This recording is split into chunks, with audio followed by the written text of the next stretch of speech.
Tempering validated research with over 20 years of on-the-ground experience building engineering organizations, we're changing the way you think to change the way you lead.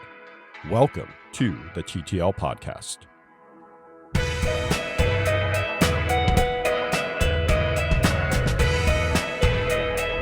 Welcome to another episode of the Tactics for Tech Leadership podcast. This time we are experimenting in two ways, Mon-Chaio. We are experimenting with video. So if people come to our YouTube channel, they can find us in full Technicolor and they can watch the whole episode and see us. Which honestly is pretty boring because it's just two heads. see two talking heads. Right. But the second experiment is that this episode is going to be more of a thought exercise. I don't think we've done one quite to this extent before, but this one's going to be really a thought exercise about the idea of punishment, and specifically removing punishment, not adding punishment. And so what we're going to be playing with, Mon-Chaio, is what does it look like, and is this a desirable thing if we fully removed punishment from an organization? And I think the first step there is maybe why are we even talking about this? We obviously must think that we should or should not remove punishment from an organization, but is it even an interesting topic? Like, why do we want to do a whole thought experiment on this? I'm interested in it because I'm actually not decided whether or not I fully want to remove it. And so I want to explore that question. I want to explore what would it take? What would it look like? What other things would happen? And then I think we'll also get a little bit into the philosophical side of it. Is this even possible? I would say that it wouldn't be controversial to say that most of the corporate world this day is built on the concept of rewards and the other side of it, punishment. And that's the method we use to drive compliance, to drive performance, to drive almost anything that happens in a corporate setting. But there is research out there that says, that's not really the best way to motivate people. And so as we talk through it, it becomes interesting to think about, is it actually possible to motivate people the way research says people are able to be motivated? Or is that kind of a pipe dream and not really achievable? So that's, I think, what interests me. And my suggestion of how we try to tackle this is let's start out by just trying to agree on what we mean when we say remove punishment. We'll probably leave that a little unclear, just because kind of until you get there, you don't really know what it is. Yeah. But then our thought exercise, I'm gonna take a page from the Toyota Kata, and I'm gonna say, let's try to approach this a little bit like the improvement kata. And the improvement kata, for those who don't know what it is, we can go look it up, look for Mike Rother and the Toyota Kata. The improvement kata is this basic approach for how you resolve problems. And you start from being clear about your current condition. You understand your target condition. What's the next close step that you can kind of imagine that you could get? You work through what obstacles stand in your way.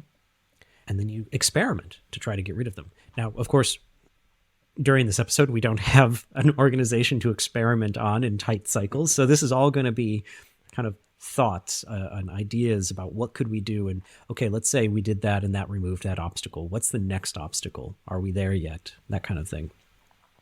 And so we'll see if we can structure a little bit in that way, see how many iterations of that we get through.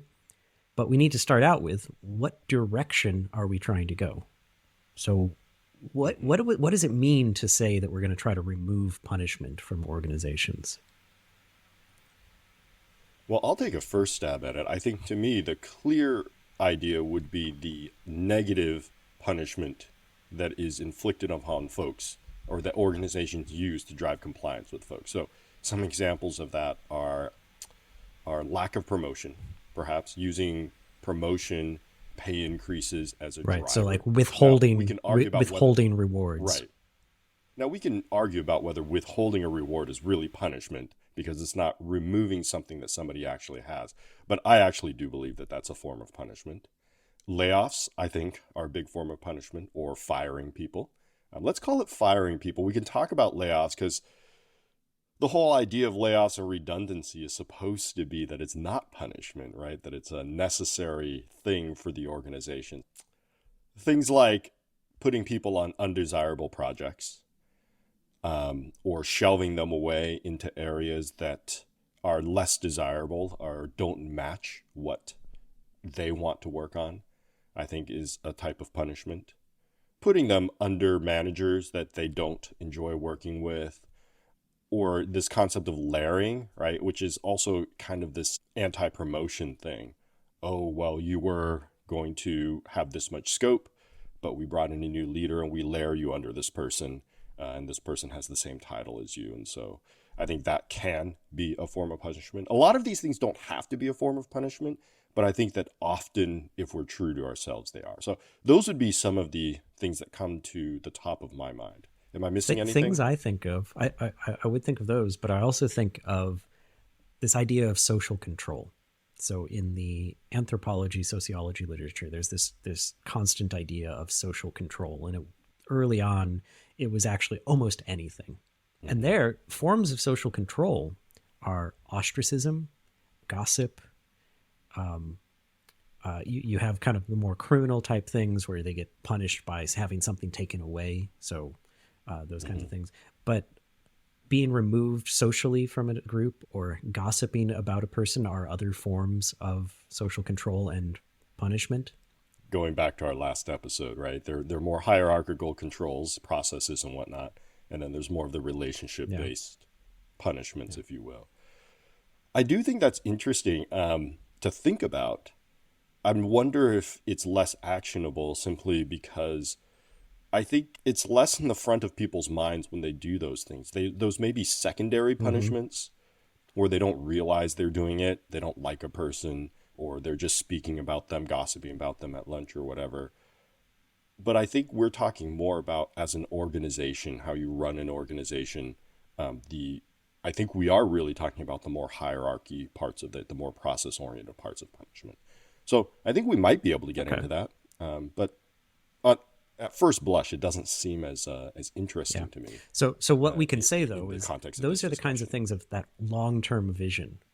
Like the thing we may never get to, but seems like it might be nice. So let's do something much more immediate for our target condition. Let's say our first target condition is we're not allowed to take someone's job away. So our current condition, pretty straightforward. Depending on the jurisdiction you're in and all of that, and a little bit of cultural stuff, I can fire someone or I can lay someone off. I can make them redundant. If you're in the U.S., often it can happen within a few days. Yeah. If you're in the U.K., probably more along the lines of a few weeks or months. So let's say our first target condition, that can't happen.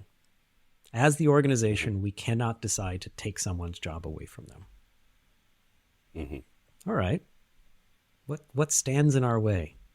What are our obstacles here? Well, to me, there's two big ones that come up in my mind. I'm surprised we started with such a meaty one, but this might take us all the way to the end, I suppose. I think the first thing that comes to my mind is the individual side of it, which is how do you fix, quote unquote, fix a non-performer?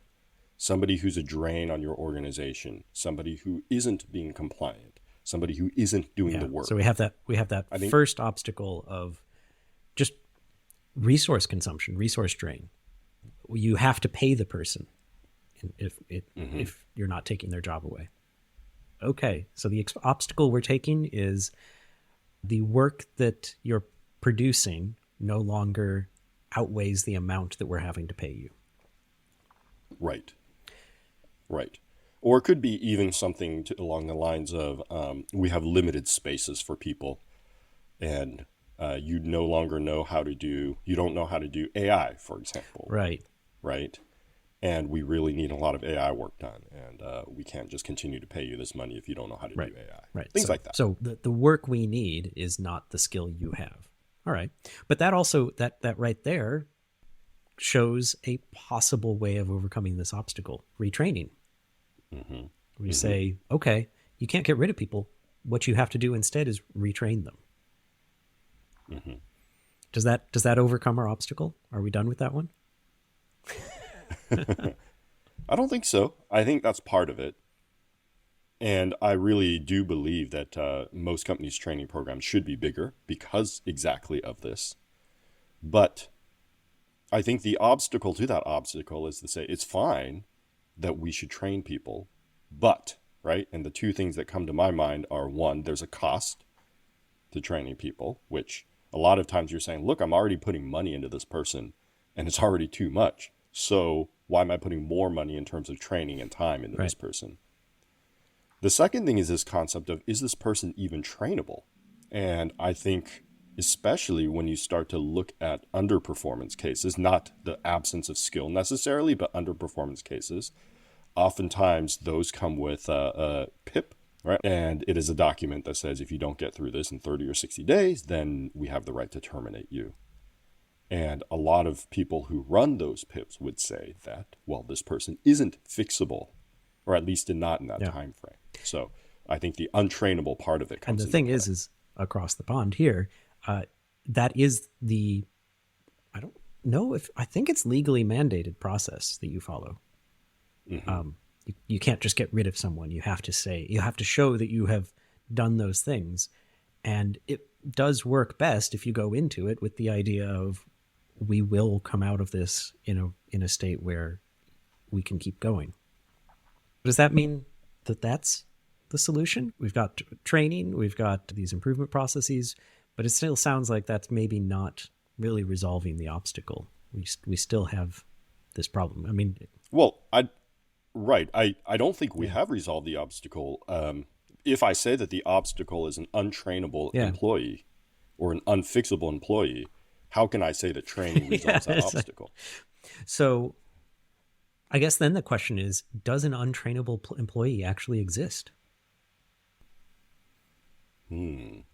Or is it that maybe they exist where they're unable to be trained to that particular skill, but not to another skill that you need?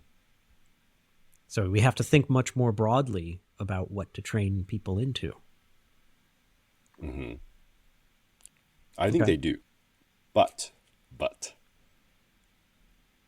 I think that if you have an untrainable employee in your organization, that's kind of your fault, not their fault. Yeah, I think that's going to come down to that's what we're going to come down to a lot of times on these things is it's kind of your fault that this got there. Now, people can change though, that they started out okay. Everything was good. And then something happened. Yeah. I mean, they absolutely can change. This is a tough one for me. I think that an implication about the untrainable employee, like, I think there's enough out there to say that everyone can be trained to something. But the big question really becomes, does your company have enough breadth for that? And there's many cases where a company doesn't have enough breadth to find that other thing. And some of it probably comes from just the kinds of things that they do. But some of it also comes from things like what that company does itself and what it outsources to another company. So you've got these organizational boundaries. So is another approach to this to say we have to look beyond this company, and it's that you can find someone another job somewhere else. So to say like, look, it's not working here, but here we've worked to find these other jobs for you. Would that still fit our target condition if we said, we're allowed to move someone to another organization where there is a job for them? I think it can. It can if there is non-coercive agreement from the employee themselves. Now, saying you're going to be fired, that's one way to talk to an employee. Another is to say you're going to be fired unless, right? And a lot of organizations will say you're going to be fired unless you accept this severance package. The very common way, which is probably illegal, I don't know, but I've seen it in many, many companies. So I've seen many times this, here's a 30-day PIP. You're unlikely to achieve this based on work we've done in the past. If you fail the PIP, you will be terminated. But one option is to not fail the PIP by not taking it on in the first place and taking this package and leaving now. So that to me is an agreement, but it is fairly coercive insofar as there's a huge power dynamic imbalance between the two parties, right? And so when we talk about moving somebody to a new company or a new job, if it is, well, you're going to be terminated, but here's a crappy little job that I found for you, a job is better than no job, right? I feel like that doesn't really fit the target conditions. Right. But if it's a little bit more equal, then I think it could. So not taking a software developer and saying, look, you're not great at this. You were great at Perl, but we don't do Perl, and you haven't been able to learn Java. So we don't have our own facilities team, but here's the janitor service that we use. We got you a job there. That wouldn't quite fit. Right. Not quite. Right. So I do think that if we were to move into like-kind jobs or ones where there was mutual agreement, that could very well fit. Right. But I think there's a even more challenging discussion here around retraining, specifically around your point, Andy, that people change. I think it's really easy if we come to say people don't change. We just say, look, you hired this person. They were who you hired. You take on full responsibility for them because you hired them. But yeah, people do change. And this starts to get maybe a little bit philosophical here, but I'm of the opinion that we need to take a look at why people change and what was the impetus of that change. And only then can we start to talk about whether we can start to rehome them or retrain them or whatever the case may be. Because I think a lot of the times the reason that they change is because you changed them. Your organization changed them. You burned them out. A great example. They just can't do this anymore. Exactly. Or you gave them a grand vision of something they were to achieve, but then you never allowed them to achieve that vision. Perhaps you brought a manager on and you told them, look, your scope is to expand the service in the UK. We really want to get to this new market. But then every sprint, any UK expansion plans were always put on hold because, well, we have these important US customers we have to serve, right? So you hired a person and they changed, yeah, but you changed them by not delivering on your promise. Right. There also, I think, are definitely employee changes, and I think those are the tougher ones to talk about. They've lost a family member. Their wife became unemployed. Something along those lines, which I think are a little more tricky, and maybe those are more interesting to talk about. So I don't know which direction we want to go in here, but I think both of those are obstacles. So I will say for listeners, this is something that happens with the improvement kata. As you go through it, you find more and more obstacles. Some of them are real in getting to the target condition. Some of them seem really real, but maybe you don't need to address them.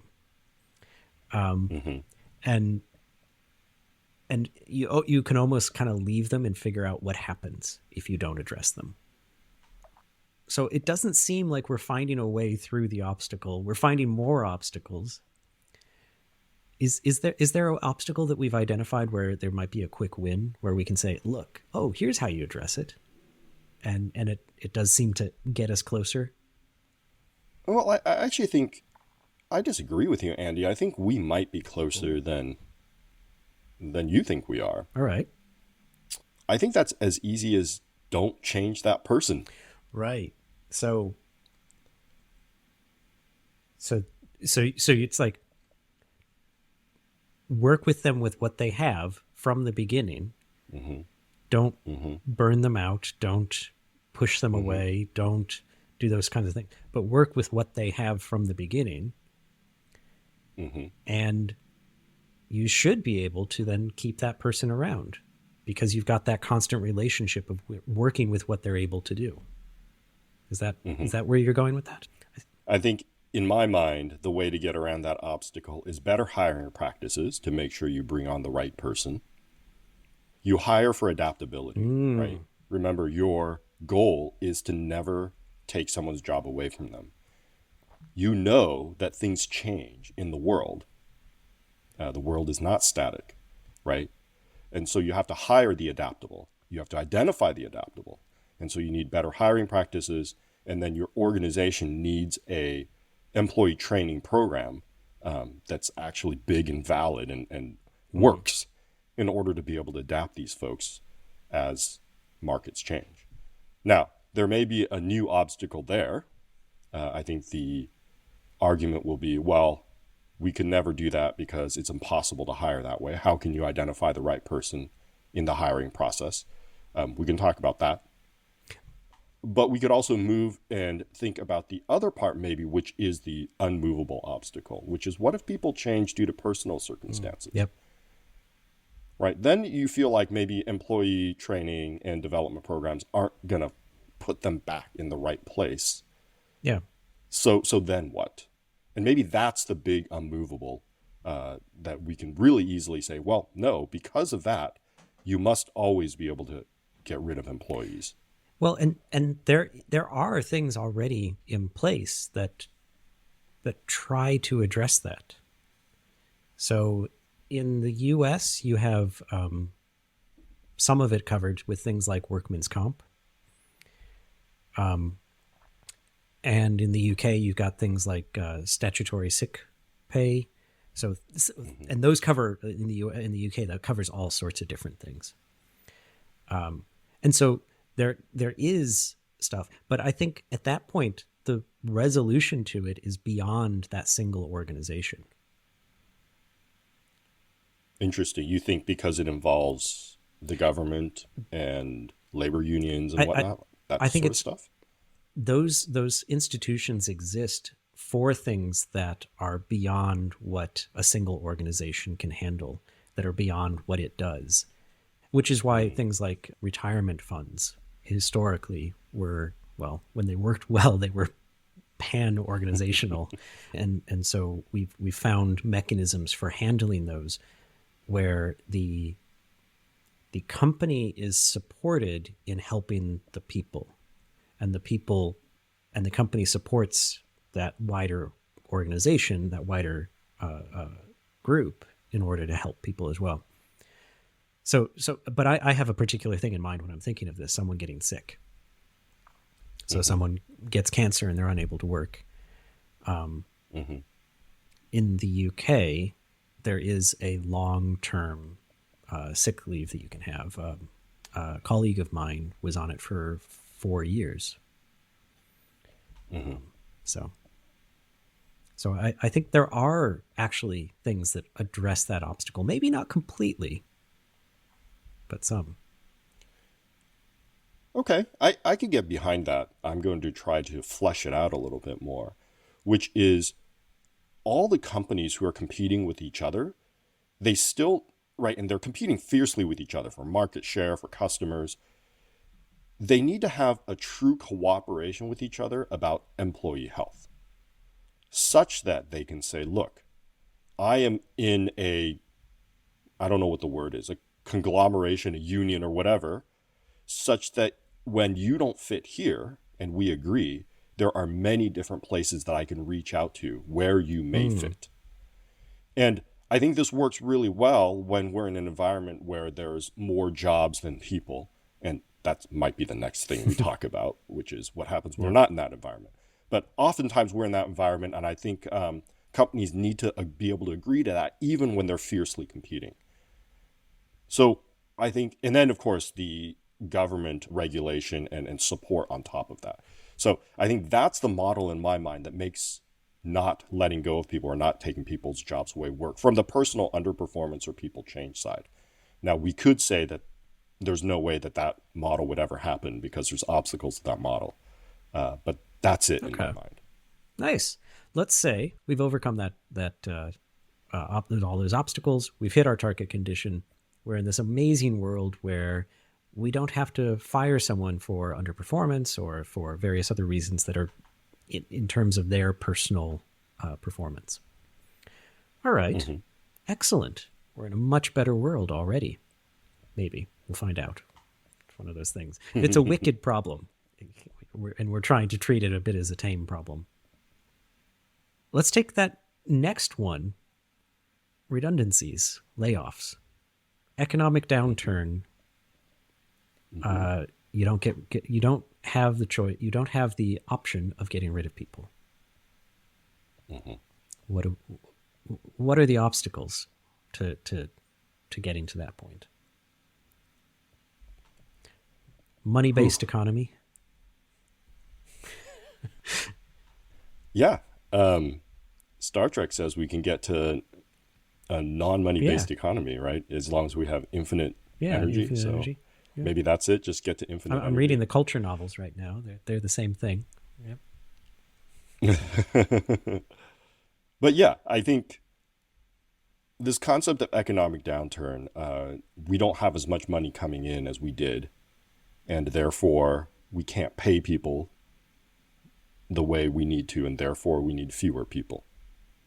That's, I think, a very tricky problem. And this may be the unmovable obstacle. Because you have it not only from economic downturn, you also have it from, hey, we're in the tech world.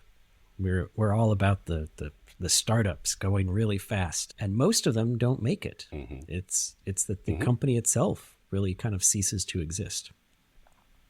Mm-hmm. And I think that's actually a bigger problem in my mind, is kind of the way that we think about this, because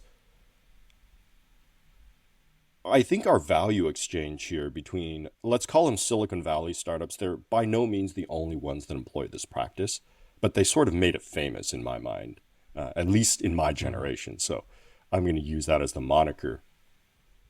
The value exchange between the Silicon Valley startup and the employees that they employ, right? Because they're aiming for that top 1%, right? And so everyone's going to operate in this hectic style so they can select out that top 1%. And the trade-off that they give is they say, look, come work for me. And yeah, there's a ton of risk, and I might let you go, and your stock options might be worth nothing. You might have worked 5 years for $0. But man, if you hit that top 1%, you're going to be golden. But I think that promise is hollow, and I think the power disparity is too big for that to be anything viable. In the States, at least, we talk a lot about people voting against their own interests. And we like to say, those are dumb voters. How can they vote against their own interests? But the fact of the matter is, people aren't completely logical. Yep.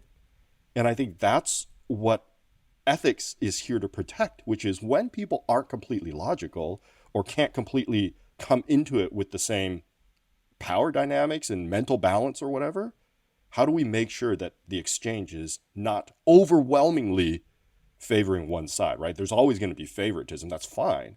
But when it's overwhelmingly favoring one side for a long period of time, personally, I find that to be very problematic for people and for society.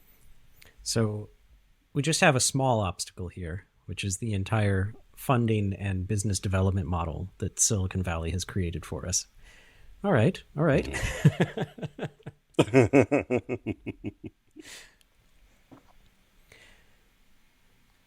Actually, though, is there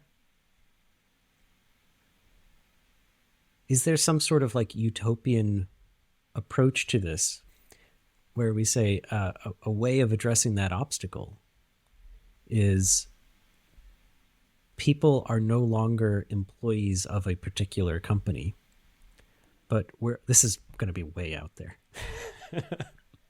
This is what we're here for. And I think this is kind of what the UBI is almost about, universal basic income. Mm-hmm. But what I'm going to say is people aren't employees of any particular one of these attempts, one of these startups, but they associate themselves with one of them.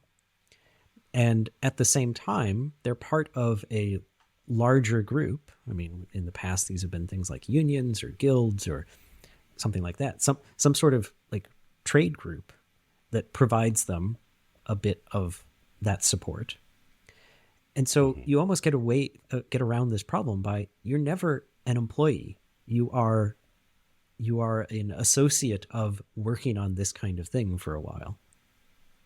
Mm-hmm. So you almost get rid of that employee relationship. And so there isn't a layoff anymore. There's just, oh, that thing didn't go anywhere. I'll go find something else now. But it's not that we're really taking away that employment. It's just more of like a free association type thing. I think I'm getting probably into like anarchist or such thought with this. I don't think that's so far removed from what we talked about in the other case, where you have these companies fiercely competing, but they're also working together for the better of the employees, right? Their employees are their second customer or even their first customer, if we wanted to be truly egalitarian. So I don't think that's way too far off. I think the central tenet in my mind, Andy, is that everybody involved in the venture takes the same amount of risk. Yes. And that's basically what this would be doing, is assuming that everyone has that basic level of what they're getting, that they can live off of that, and that this venture is where they're putting their effort. In some ways, the risk that everyone is taking who's going into this, some people will take a bit more because they'll do something else related to this or something like that. But the risk that they're taking is the use of their time for something that doesn't end up working out.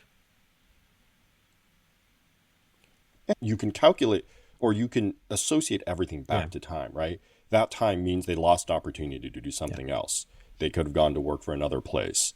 They could have taken their family on a vacation. So I think that makes sense. So I was talking to another buddy of mine about a similar topic like this. And we were talking about, well, what should public companies do when they fail? So he was saying, well, like the banks, right? Should the CEOs be forced to resign? Is that the right move instead of laying people off, right? Instead of laying people off, the CEO should be forced to resign. And one of the things that I mentioned was we're talking about punishment. And so we're going to get back into this. I mentioned that the pain that everyone feels at every stage needs to be somewhat equalized. And so when you talk about a CEO getting laid off or resigning, sometimes they go with a giant parachute, with a golden parachute, right? But even in the case when they don't, they've made $50 million a year for the last 10 years. They're fine. They could basically retire. But the person that they laid off can't go without a job for 3 months. And that causes severe financial hardship. So in my mind, it's less about the guild or everything. It's how do we make it so that succeed or fail when we're all in this employment contract together. When it succeeds, everyone gets proportional rewards. And I think we've done a somewhat reasonable job at that with this concept of stock options and whatnot. But what we haven't done a great job at all is when it fails, everyone takes proportional hits. Because we've all heard this idea of like a startup failing, but like that founder makes a new slide deck and, a month later has another $9 million in funding and is doing his new thing. But what about the people that person employed? Because the risk isn't the same. As much as from a market economics perspective, we want to say, well, I promised them great riches if we succeeded. Yeah, that's true. And they came into it clear-eyed. Yeah, that's true. But because the power dynamics are different, you can never really come into it fully logically and clear-eyed. And so I think that makes it very, very difficult. Yeah. Well, I think we've gone through a couple things. One is, and we don't have necessarily solutions for a lot of this, but one is about. I had the idea of if we disassociate the employment contract, so that your means of living isn't necessarily tied to that, then that kind of gets us away from this idea of when things go poorly, you're not having all of your means taken away from you. Mm-hmm. But then we had the other side of it, which was to make sure that that doesn't just become a license for one person like taking all of the gains and the others just taking all of the risk, and in the upside as well as the downside, getting that to go more equitably across all of the participants. Don't think we have an exactly clear way of doing that yet, but maybe that's the task for our listeners, is to work their way through that one. But I think at this point, I'm going to say we might want to just wrap this up. We've gone through these two different ways. Hopefully people have gotten a sense not only of apparently our very socialist thinking and the Toyota improvement kata, but also some ideas that will spark thought and provocative approaches to this in their own companies about what could they do that's vastly different from what they do right now to address some of these obstacles. And I think that's what my hope is. This is spark some thinking, right? Like, we're not going, I mean, I don't think any of our listeners, and I think it would be probably pretty irresponsible to go tomorrow to your company, if you're a CTO or whatever, and say, listen, we're no longer firing anybody starting today. Right? I think that's pretty irresponsible behavior. But what I hope to trigger, at least out of this discussion, is for people to do more constant thinking about these power disparities and dynamics, and about how they really contribute to inequality in terms of life, really. And even if you didn't listen to this episode, from hearing all of our other episodes, you know that we're talking about building organizations for people as well as companies. And that's kind of our standard trope, right? Of, the people have to be involved. They need to have signed on. They need to have agency. So I don't think this is necessarily a step that's unknown, even if people think it's a step too far. But I would love people to think more about that in all of their interactions. How do the power dynamics play into this? What can I do that's vastly different or slightly different that allows me to be more humanistic in the way that I run my capitalistic organization? Very nice. I think we'll leave it at that, Mon-Chaio. And if anyone has their own thoughts on that, we'd love to hear them. If you sent us an email at hosts@theTTLpodcast.com, or if you want to just get us to come into your organization and maybe give you some provocative thoughts about how to stop firing people in your organization. Well, we can explore the idea together and see where it goes. And just a reminder, this is going to be our first foray into a video format. So tell us what you think of that. And until next time, be kind and stay curious.